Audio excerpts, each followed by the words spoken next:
How to change alarm sound on iPhone.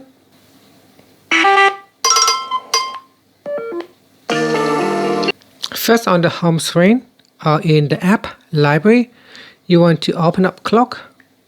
So open up the clock app. Next, at the bottom here, if you're not on the alarms tab, then tap on alarms. And then you can either create a new alarm or you can change an existing one. Here we tap on sound, and from the list here, scroll down, you can select a song from your library as an alarm sound. You can also go to the tone store and purchase new tones. So we go back here, and from the ringtones list, select one of the available sound. Okay, so tap on that, and that's it. Now tap on the save button at the top, and that's how you can change it.